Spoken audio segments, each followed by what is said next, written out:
ముఖ్యమంత్రి చంద్రబాబు కుటుంబంపై వివాదాస్పద వ్యాఖ్యలు చేశారు మాజీ మంత్రి నల్లపురెడ్డి ప్రసన్నకుమార్ రెడ్డి. కోటి సంతకాల సేకరణ కార్యక్రమంలో నల్లపురెడ్డి ప్రసన్నకుమార్ రెడ్డి పాల్గొన్నారు.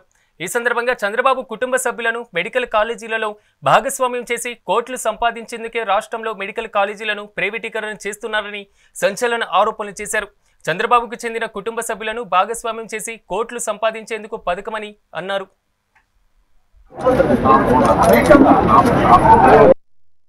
చంద్రబాబు ఈ మెడికల్ కళాశాలలను హాస్పిటల్స్ ని బజార్లో పెట్టేశాడు. ఇందుకు నిరసనగా మనం 11వ తేదీ కోవూరులో పెద్ద ర్యాలీ ఏర్పాటు చేశాం. ఈ మెడికల్ కళాశాలలను ప్రైవేటీకరణ చేయకూడదని నిరసిస్తూ ఆ రోజు కోవూరు టౌన్లో బజార్ సెంటర్ నుంచి ఎంఆర్ఓ ఆఫీస్ వరకు ర్యాలీ నిర్వహిస్తాం. ముఖ్య అతిథిగా కాకాని గోవర్ధన్ రెడ్డి గారు, మాజీ మంత్రివర్యులు, జిల్లా పార్టీ అధ్యక్షులు ఆయన హాజరవుతారు. అందరూ కూడా పార్టీలకు అతీతంగా హాజరు కావాల్సినటువంటి కార్యక్రమం అది.